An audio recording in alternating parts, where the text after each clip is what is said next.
Pradyumna y Aniruddha constituyen este segundo grupo cuádruple. Son puramente trascendentales. Bueno, continuamos con el significado de Srila Prabhupada Ki. Ya, Señor. Un poquito antes.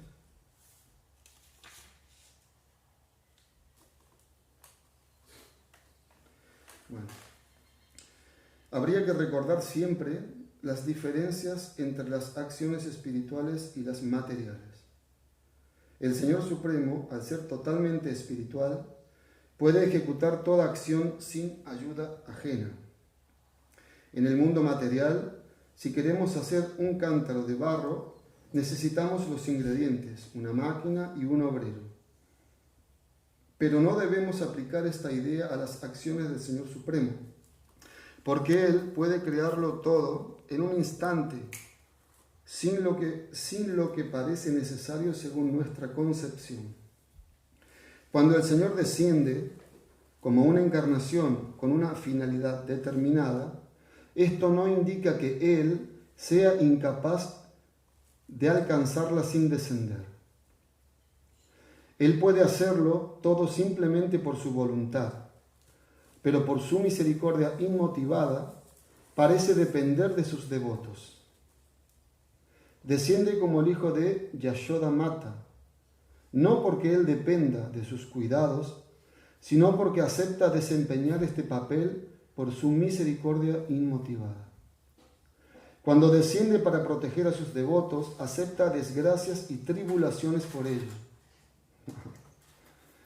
Se dice en la Bhagavad Gita que el Señor, al tener la misma disposición hacia todos los seres vivientes, no tiene amigos ni enemigos, pero muestra un afecto especial por el devoto que piensa siempre en él con amor. Por tanto, neutralidad y parcialidad figuran entre las cualidades trascendentales del Señor y las aplica de forma apropiada mediante su energía inconcebible. El Señor es Parabrahman, o la fuente del Brahman impersonal, que es su atributo de neutralidad que todo lo penetra. Sin embargo, en su aspecto personal, como poseedor de todas las opulencias trascendentales, el Señor se muestra parcial, poniéndose de parte de sus devotos. Parcialidad y neutralidad y todas las demás cualidades semejantes están presentes en Dios. De no ser así, no podrían ser experimentadas en la creación. Puesto que Él es la existencia total, todas las cosas se concilian de manera apropiada en el absoluto. En el mundo relativo, estas cualidades se manifiestan desvirtuadas y por lo tanto tenemos la experiencia de la no dualidad como un reflejo desvirtuado. Puesto que no hay lógica para explicar cómo suceden las cosas en el reino del espíritu, a veces se describe al Señor diciendo que está situado más allá de la experiencia. Pero si aceptamos el carácter inconcebible del Señor, podremos conciliar todos los elementos en Él. Los no devotos no pueden comprender la energía inconcebible del Señor y por consiguiente se dice que para ellos está fuera del alcance de la expresión concebible. El autor de los Brahma Sutras acepta este hecho y dice: Shrutestu Shabda Mulatvat. La suprema personalidad de Dios, siendo inconcebible para el hombre común, puede ser comprendido solamente por medio de la evidencia de los mandatos de los Vedas. El Skanda Purana confirma: Achintya khalu ye bhavanatams tarkena yo yayet. Los temas inconcebibles para el hombre común no deben ser tema de discusión. Cualidades maravillosas las encontramos en cosas tan materiales como las piedras preciosas y las drogas. Por supuesto, sus cualidades parecen con frecuencia inconcebibles. Por tanto, Si no atribuimos potencias inconcebibles a la suprema personalidad de Dios, no podemos establecer su supremacía. Es a causa de estas potencias inconcebibles que las glorias del Señor siempre se han aceptado como difíciles de comprender. La ignorancia y el malabarismo de palabras son muy comunes en la sociedad humana, pero no ayudan a nadie a comprender las energías inconcebibles de la suprema personalidad de Dios.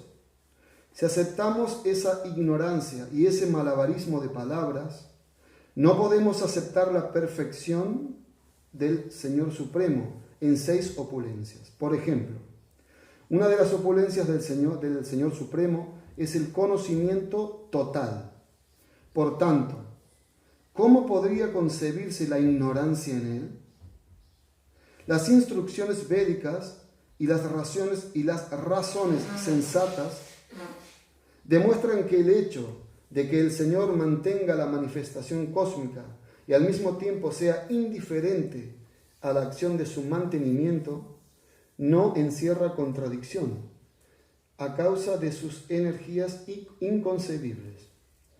Para el que está siempre absorto pensando en serpientes, una cuerda siempre le parece una serpiente, y de forma semejante, para el que está desorientado por las cualidades materiales y está desprovisto del conocimiento del absoluto, la suprema personalidad de Dios, aparece de acuerdo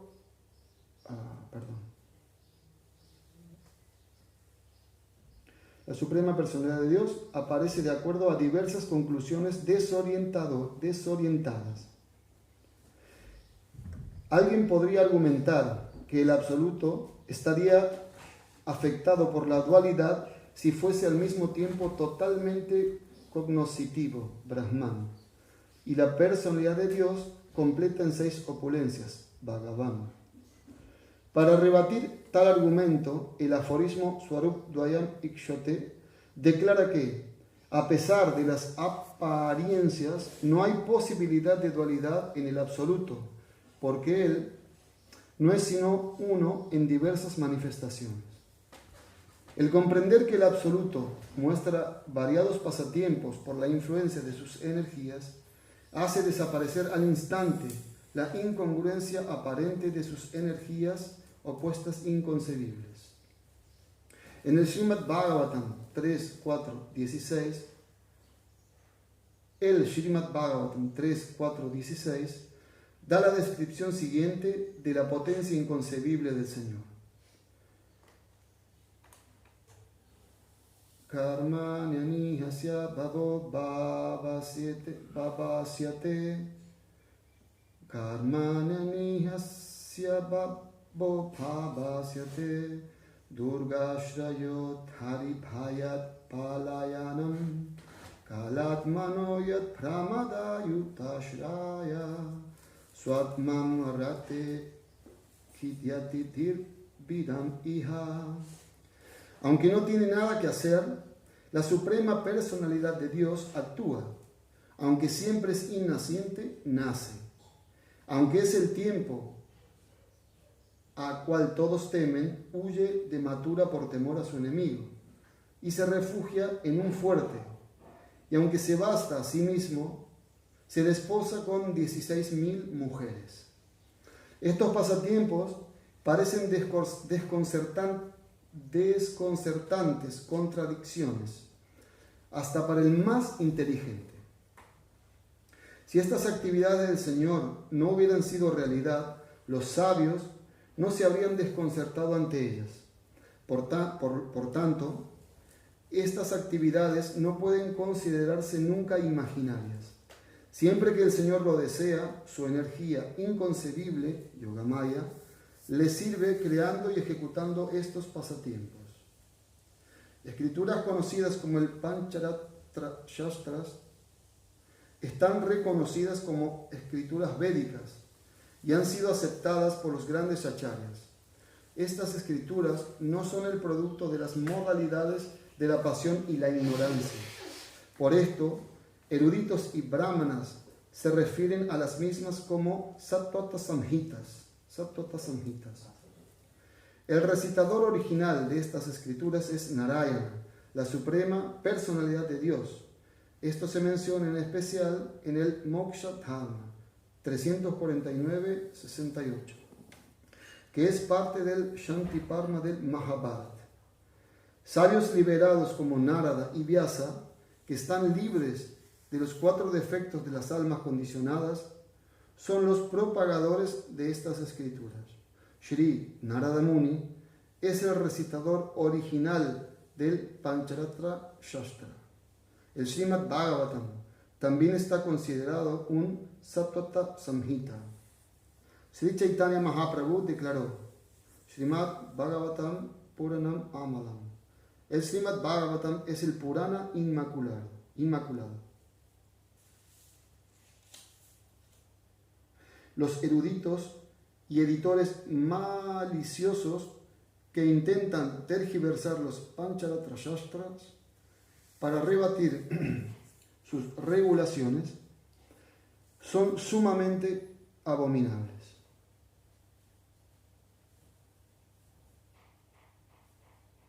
Bueno, hasta ahí. ¿Sí? Sri Chaitanya Charitamrita aquí. Ya. Srila Prabhupada aquí. Ya. Ya. Bueno, la verdad que hay punto tras punto y se me hizo en la cabeza, me venían cosas para explicar a mi forma, ¿no? Se dice, bueno, que así como una vez escuché Guru Prasad Maharaj que decía que, bueno, muchos maestros lo repiten, ¿no? Que así como hay distintos pájaros que vuelan según su capacidad de volar, ¿no? Entonces cada uno explica de acuerdo a lo suyo, ¿no? Entonces lo mío es lo que hay, ¿no? Lo que está acá ahora. Así que, pero bueno, me vinieron tantos puntos que podría un poco ver. Pero hay uno principal, ¿no? Hay varios principales, pero uno de ellos es que se explica que Krishna en el mundo, en todo el mundo, espiritual sobre todo, ¿no? Que es su morada, él no tiene nada que hacer, ¿no? Porque tiene potencias inconcebibles que manifiestan todo lo que vemos, todo lo que deseamos hacer, ¿no? Incluso a los científicos, que aquí se explica que ellos tienen una capacidad limitada y no pueden entender estas potencias inconcebibles, Achintya Shakti de Krishna, ¿no? Entonces, pero aún así, ellos también son devotos de Krishna de la manera, ¿no? Son devotos de Maya, de la energía ilusoria, de otras cualidades. Y se explica que esa potencia de Krishna, que es la energía ilusoria, les da a los científicos la prueba de que ellos están acertados. O sea que entonces este mundo es muy pesado porque ya no tenemos salida, excepto a través de la entrega y la devoción, ¿no? Y para llegar a esa etapa de poder decir, bueno, como se explica, de entender este aforismo védico tan conocido, Tattva Brahma Jigyasa, es como que no es fácil porque lo venimos haciendo, tratando de disfrutar de este mundo material por muchísimas vidas, muchos años. Y lo loco de todo esto es que estamos tan confundidos que nos gusta estar acá, ¿no? Incluso como devotos, ¿no? Seguramente no todos, pero yo hablo personalmente, ¿no? Es como tan difícil de una manera, ¿no? Un poco difícil porque el mundo material suena al despertador y nos dice que no tenemos que levantar, que el placer está en seguir descansando, ¿no? A veces, bueno, obvio que hay que descansar. Y ahí está la trampa, porque descansar hay que descansar. No es que uno dice, bueno, yo como Prabhupada habla acerca de los mayavadis, los nihilistas, los impersonalistas, de que ellos, no, yo no hago nada porque es maya, entonces cuando yo abandono este cuerpo quiero volver al Brahman impersonal y no sufrir más, no quiero sufrir más. Entonces, claro, de esa manera ellos cumplen reglas, regulaciones. Entonces, por eso nosotros también intentamos hacer eso, de una manera u otra. Por lo menos, se explica en el Bhagavad Gita, en el capítulo 7, texto 19, Bhajunam Gyamanamante, muy conocido, ¿no? Es el texto que primero conocí cuando conocí a los devotos, por eso me gusta mucho. Y entonces ahí se explica en el significado, Prabhupada dice que en principio todos tenemos algo de impersonal por esa situación, porque nos gusta mucho el mundo material, ¿no? Nos gusta, como se explica, el camello, el asno, no sé cuál es el animal que ponen de ejemplo en las escrituras, que cuando mastica las espinas con su sangre, cree que es tan rico, pero es su sangre, la mezcla, ¿no? Entonces nos gusta mucho esto, pero Después viene la otra parte, cuando hay un poquito de sinceridad y Krishna detecta esas cosas, que hay alguna ayuda en cuanto a que, che, ¿por qué esto está tan pesado? ¿Por qué estoy sufriendo? Especialmente cuando pasa algo fuerte, ¿no? ¿Qué es fuerte? Bueno, cada uno tiene su tolerancia a un problema, pero que se muere un familiar, ahí la cabeza empieza a dar vueltas, ¿por qué? Y ahí uno empieza a pensar. Y se dice, hay una canción muy hermosa, ¿no? Que, bueno, lo que conocen, ¿no? Chip Jago, ¿no? En donde se explica que Maya es como una bruja, que nos mantiene ahí, ¿no? Todos conocemos el ejemplo, nos mantiene ahí acunados, ¿no? Y así estamos nosotros, ¿no? Disfrutando del mundo, está todo bien, hasta que en un momento esta bruja dice, bueno, hasta acá llegamos, y le pega un cachetazo al bebé que está acunando, y el bebé se despierta y llora, que es lo que nos pasa cuando pasa eso, que nos viene un problema muy grande. Entonces el cachetazo es fuerte, ¿no? Y empezamos a decir, no, pará, ¿qué pasa acá, no? En el mejor de los casos, la gente por lo general, ¿qué hace? Gente común que no conoce nada de Dios, no hablemos de Krishna, ¿no? Cualquier filosofía, le echa la culpa a Dios, generalmente o a los demás, todo el tiempo, ¿no? Si no, no me quiero meter en este tema, pero con el tema de los políticos, ¿no? O sea, la culpa es de este, pero no, pero la culpa es del otro, pero toda la culpa es de los demás, ¿no? Entonces yo recuerdo una de las primeras clases que escuché de mi maestro espiritual, él decía que nos pasamos el tiempo echando culpas, pero cuando llegamos a este movimiento y somos sinceros, ya encontramos al culpable. ¿Y quién es el culpable? Uno, ¿verdad? No solo eso, y ahí podemos ahondar en la filosofía y podemos entender no solo que yo soy el culpable, sino que Krishna me está ayudando con esta culpa y me está alivianando el karma. Y eso es algo práctico, es algo que nosotros lo vemos, lo sentimos, si tenemos ojos para verlo, ¿no? Podemos ver con estos ojos o ver con los ojos del alma. ¿Y qué significa ver con los ojos del alma? Srimad Bhagavatam, Chaitanya Charitamrita, Guru, Sadhu, Sastra, ¿no? Entonces, bueno, me estaba desviando un poco de que Krishna no tiene nada que hacer. No, ¿qué tiene que ver con esto en realidad? Entonces, ¿qué es lo que hace Krishna? Y me acuerdo de un pasatiempo que había me parece que un discípulo de Prabhupada, que era alemán, que estaba en India. Bueno, no recuerdo si o era un diplomático británico que viajaba a India. Y entonces recorría todos los templos y entró en un templo y en uno de ellos vio a Krishna tocando la flauta. Y entonces él dijo, este debe ser Dios. Y claro, los devotos dijeron, wow, qué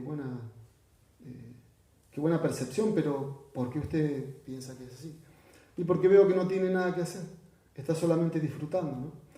Entonces, Krishna no tiene nada que hacer, absolutamente es Dios, ¿no? Él es el único que puede decir eso, no quiero hacer nada. Es como también se dice cuando él, que una vez pasaba por Dwarka y miraba su reflejo y decía, wow, qué bonito que soy, ¿no? Entonces él puede decir eso, ¿no? Acá todos podemos decir eso, o qué bien que canto, o cualquier cosa, pero sí, podemos decir, ¿no? Qué bien que canto, ¿no? Pero sabemos de dónde viene, ¿no? Bueno, de Prabhupada, de Krishna, de ahí vienen las cualidades que uno puede tener, ¿no? Entonces, si uno se pone orgulloso por esas cosas, me estoy acordando de algo que no me quiero desviar, pero un pasatiempo, algo que me pasó a mí, y lo voy a contar rápido, porque es muy lindo, me pasó. Hace unos años, yo personalmente nunca armo una clase, ¿no? Digo, yo sé que por ahí no es lo mejor, pero bueno, me acostumbré así. Entonces una vez me dijeron si podía hablar en Janmastami, en Mendoza, estaba lleno de gente, ¿no? Yo dije, esta vez la voy a armar. Entonces agarré y empecé a estudiar pasatiempos, escuchaba mucho Maharaj Bhaktisundar, que conoce muchos pasatiempos, y me armé en mi mente una clase fabulosa y decía, voy a brillar, todos van a decir, qué bueno, cómo sabe el Prabhu. Y de pronto la mente me dijo, ¿y si van personas nuevas? Porque habían estado yendo en ese tiempo personas nuevas. Y la mente me dijo, no el diablito y el angelito, no el diablito me dijo, no, lo lamento, cada uno le toca, porque escuché, no sé si Bhakti-Bhushan Maharaj, que alguien le preguntó y dijo, bueno, cada uno le toca, no va al templo y de pronto por primera vez, y bueno, cada uno le toca como le toca, así que yo, entonces todo era yo, y era lo que iba a brillar, y ese día faltaron algunos devotos, tuve que cocinar, ayuno, muchísimo cantar, no había otros devotos, así cantando llegó la clase y estaba así, pero dije, bueno, acá vamos a brillar. Entonces me siento y ¡paf! Se me fue todo de la cabeza, pero todo, Prabhu, completamente todo, no me acordaba nada, ni lo básico. Y empecé a tiritar y a temblar y decía, ¿qué hago acá? Y había gente nueva, y ¿cómo les va? Hare Krishna, ¿no? Buenas tardes, esta es una celebración, y me acuerdo, y empecé de a poquito, y ahí no entendí todavía lo que me pasaba, hasta que por algo me acordé de un texto del Brahma Samhita, que me acordé recién también porque es fabuloso, las potencias de Krishna, ¿no? Achyuta, que habla mucho de que somos falibles y Krishna es infalible, bueno, y así. Bueno, y salió la clase, quedé totalmente insatisfecho, mal, y pasó, Kirtan, todo bien pasado.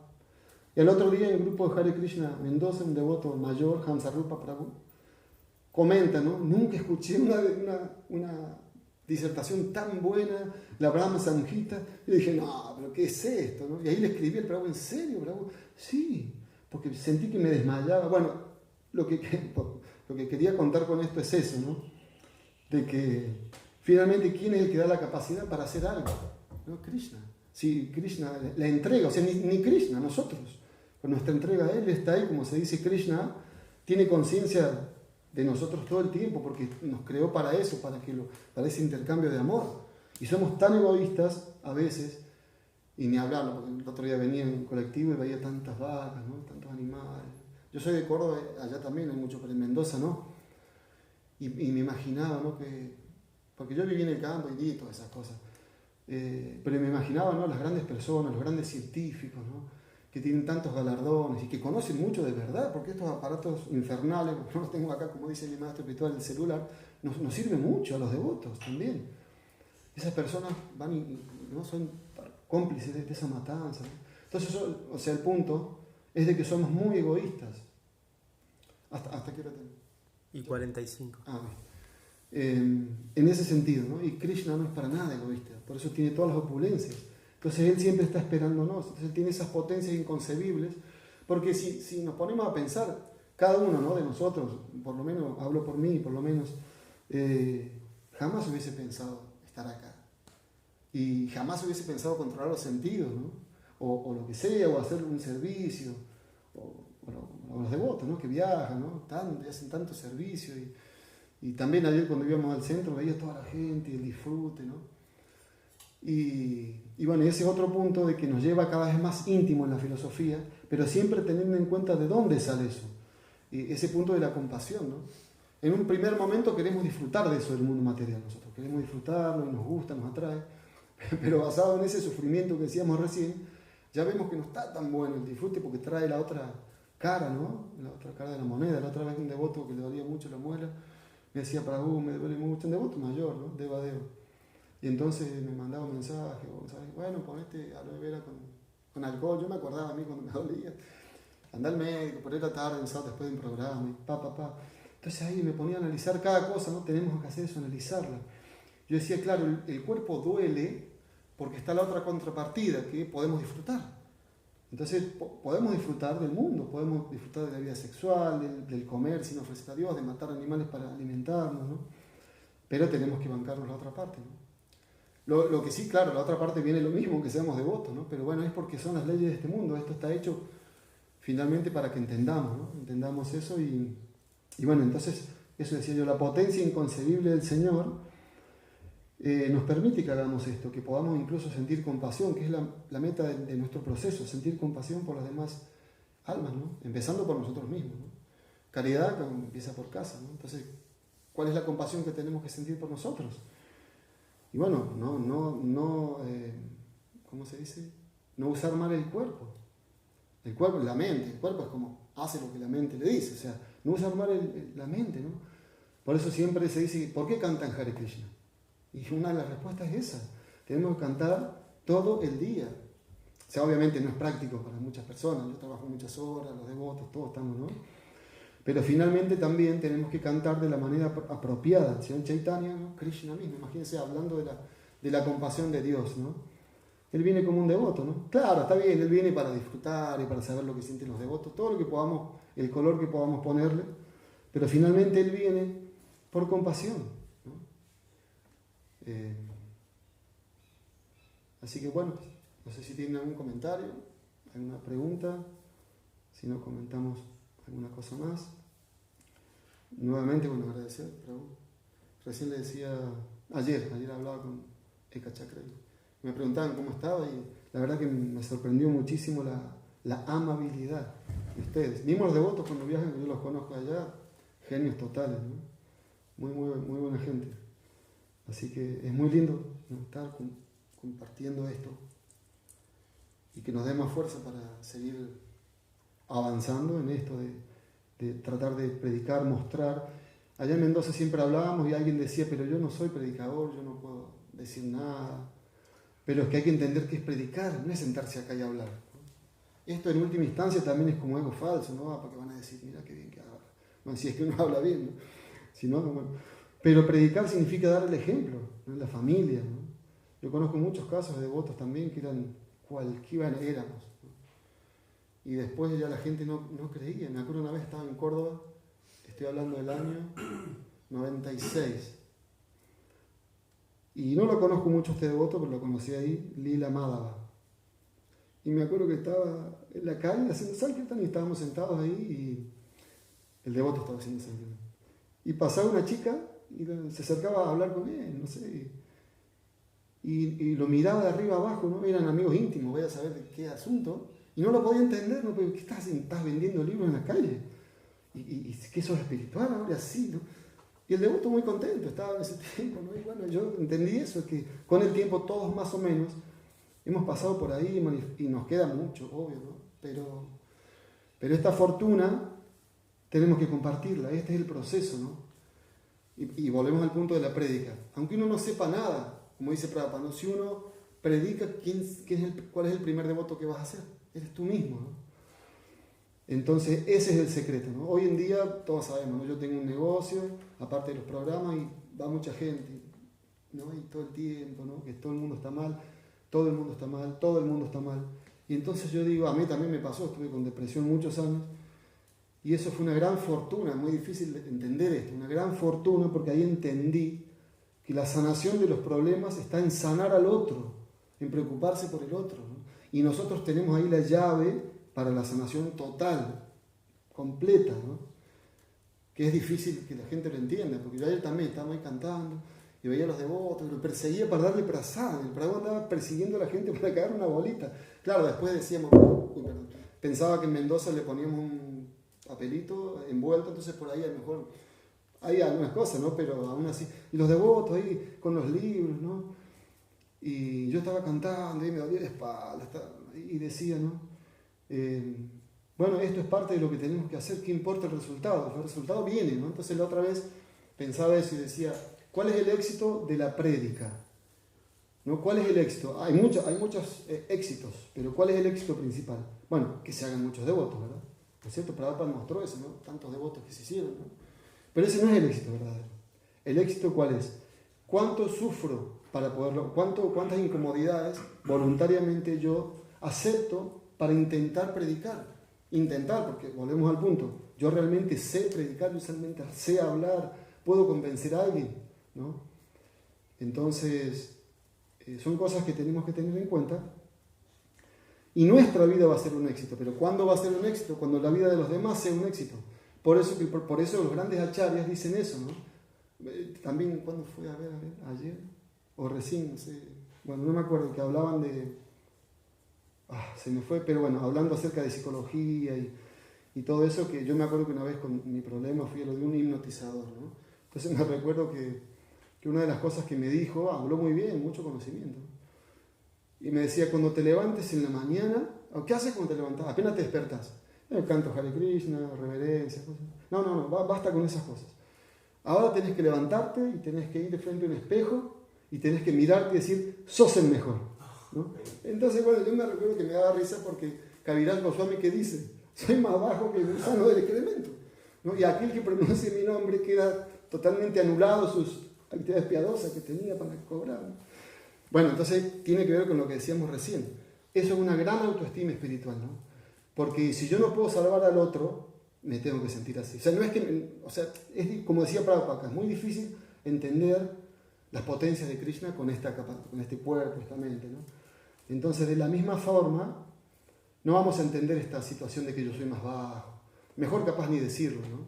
Yo me acuerdo una vez hablando con mi maestro espiritual en una clase, hablaba de estas cosas, ¿no? Y entonces yo le decía, bueno, pero ¿cómo predicamos, no? Y me decía, bueno, pero no hay que decir cosas íntimas. Y entonces hay un ejemplo, no sé si lo conocen, de cuando Krishna estuvo en la tierra, de que Maharaj Ugrasena tenía, ¿se acuerdan cuántos sirvientes? ¿Qué cantidad de sirvientes tenía? Es imposible entender esto. Imposible, sí. Tenía un cuatrillón de sirvientes. No sé si es cuatrillón o cuadrillón, no sé cómo se dice. Es imposible entender eso, ¿no? Entonces, cuando van al baño, ¿no? Póngale más agua a la sopa. Un cuatrillón de sirvientes tenía. Entonces, eso no hay que... porque eso surgió de que Prabhupada, unos devotos le dijeron a Prabhupada, ¿no? Eso. Y Prabhupada dijo, no tienen que hablar eso. Con la gente no hay que hablar eso, ¿no? Entonces, bueno, así como para cerrar, este es nuestro proceso, por lo menos lo que yo siento, y es lo que tenemos que hacer día a día, empezando por nosotros. Claro, que nosotros nunca vamos a estar óptimos, por eso siempre tenemos que ayudar en lo externo. Cuando en lo interno se complica, lo interno, ¿qué significa? Cantar el santo nombre, meditar en Krishna, ¿no? Leer las escrituras, Prabhupada, ¿no? Tan amablemente dejó, eso sí que es una potencia inconcebible, que haya escrito tantos libros en tan pocos años, y a mí me sorprende, pero no es para entrar en ese tema, acerca de las citas, en tal Purana, en tal cosa así. Ahora uno se mete en internet. En promedio es equiparable a 125 escritores, la producción en un año de Prabhupada, escribió por 125 escritores en promedio. Claro. ¿No? Bueno, entonces nosotros tenemos que, una gotita, ¿no? Entonces me recuerdo que una vez decían, ¿no? Conocen, ¿no? Que los distintos maestros espirituales dicen que tienen, que tienen alguna cualidad de Prabhupada, ¿no? Entonces una vez mi maestro espiritual dijo que eso es hasta ofensivo, porque a Prabhupada jamás lo puede igualar nadie, o sea, no hay posibilidad, ¿no? Y nosotros estamos acá, eso es lo que a uno le sorprende, ¿no? A mí me sorprende, ¿no? Siendo tan desafortunado. Las escrituras explican, ¿no? Lo que es Kali Yuga, ¿no? Se llama Bhagavad Gita, y sin embargo estamos acá, ¿no? Así que bueno, lo que siempre se explica, agradecer mucho y agradecer por esto que es tan maravilloso, la verdad. He ido a otros lugares y están muy hermosos los devotos también, mismo en Mendoza también, una comunidad muy hermosa, mucho servicio, pero acá es fantástico, así que muchas gracias. Bueno, dejamos. No sé, tenemos unos minutos más, Pujari. Hasta las 8. Bueno, no sé, ¿quieren comentar? Hasta las 8, dijo la Pujari, buenísimo, nos dio 15 minutos más. Una cosita que usted hablaba de la prédica, que a veces predicar con el ejemplo y también cómo afecta a las personas si uno no se da cuenta. Por ejemplo, mi sobrino vive en Mendoza, ¿no es cierto? Vive a la vuelta de su... Sí. Sí, tiene 20 años.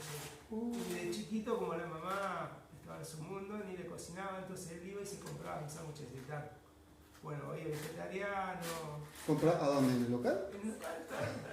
Es vegetariano, me manda un WhatsApp, me dice Hare Krishna, lo primero que me dice, usa Kunti, a veces va para el templo, no es devoto, pero aprecia a los devotos, ¿no?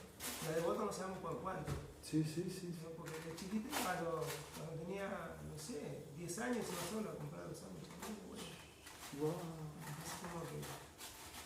Yo nunca le dije nada, tampoco que vaya a comprar ahí, él solo, porque le gustaban los sándwiches de Siciliano a él. Qué fantástico, la verdad, ni idea, ¿no? ¿Cómo haces devoto, Prabhu? Nunca me dijiste, nunca hablamos mucho, ¿no? Sí. Qué lindo. Claro, es que eso a mí, bueno, muchas veces me pasa también. Uno hace algo y dice, esto tendrá resultado, ¿no? ¿No pasa así? ¿Será así? ¿No? La otra vez, el sábado pasado el otro, cuando les contaba a algunos devotos, Jagat Bandhu Prabhu me dice, Prabhu, tenemos que ir a Salta a hacer un yagya para una gente que tiene unos fantasmas. Y yo digo, Prabhu, bueno, era como muy tras mano, había mucho dinero, se lo pagaban. Básicamente, ninguna ruta va a pasar. No, por eso, ¿no? Íbamos en avión. Y entonces yo le digo, Prabhu, ¿por qué no lo hacemos allá en Mendoza, en el centro de prédica? Bueno, o sea, lo que quiero contar es que yo me mentalicé toda la semana, ¿no? Busqué todo lo necesario, pero en el fondo algo sentía, ¿no? Como decir, sí, pero ¿les va a ayudar? No, qué loco. Y después, pero Krishna muestra, cuando uno es honesto y sincero, Krishna muestra, por ejemplo, ¿no?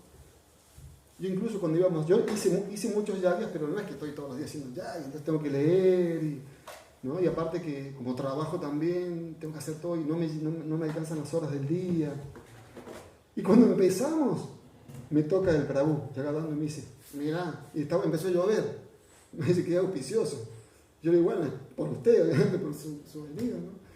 Pero cosas como esas, ¿eh? Krishna siempre, y después la felicidad en el corazón, y muchas cosas, ¿no? Que todos sabemos, ¿no? Y eso es lo que nos da más fuerzas para seguir, ¿no? Cuando hay dudas, ¿no? Porque hoy el mundo está muy pesado, ¿no? Y como decíamos, pesado está en nuestra cabeza, sobre todo. Pero bueno, es el esfuerzo, ¿no? La otra vez hablábamos con un devoto de Córdoba, Vishnu Rata, ¿no? Que también, Food for Life y tantas cosas, y que no consigue ayuda, y y hablábamos un poco, ¿no? Y hablábamos de este punto, ¿no? De que si nosotros, por ahí vemos que devotos no van al programa, ¿no? Cosas así, puede haber contratiempos de último momento, cosas, pero por lo general, yo siempre doy este ejemplo, si nos dicen, bueno, tenés que ir a tal hora a hacer tal servicio, pero y la mente, ¿no? Pero si alguien nos toca y nos dice, mira, no sé qué ejemplo poner, esa chica que te gusta, a esa hora te va a ver allá, dejamos todo, o cualquier otra cosa que nos guste mucho, de complacencia personal de los sentidos, y lo dejamos, ¿no? De verdad. Entonces eso tenemos que analizarlo otra vez, así como me acordaba, el tema este de la complacencia de los sentidos, que por ahí uno no se quiere meter mucho en esto, pero es una realidad, ¿no? También, bueno, había una clase de Maharaj, Krishna Kshetra, que hablaba de que la felicidad está como, ¿cómo es que se dice? Directamente, está asociada con el control de los sentidos. La felicidad verdadera está asociada con el control de los sentidos, ¿no? Entonces, yo me ideaba métodos para mí y para los devotos para decir cómo controlar los sentidos, ¿no? Cómo hacer o para despertarme en la mañana o para hacer lo que tenemos que hacer que cuesta, ¿no? Que a veces cuesta. Más allá de rendirse a Krishna, pedir ayuda, como se dice, ¿no? Por ejemplo, a ver si me acuerdo ahora, la tiré, pero no sé si me acuerdo. Cuando, por ejemplo, ¿por qué los devotos no nos rendimos plenamente, ¿no? Cada uno puede decir, puede protestar y decir, no, yo me rindo. Bueno, está bien, perdón, pero generalmente rendirse significa muchas cosas, ¿no? Y entonces analizamos dos cosas. Uno, que suena medio negativo. Vieron que desde el punto de vista védico hay dos formas de hablar, uno positivo y uno negativo, que es lo mismo, ¿no? La forma negativa es porque, suena muy negativo, ¿no? Porque no sufrimos demasiado, estamos cómodos.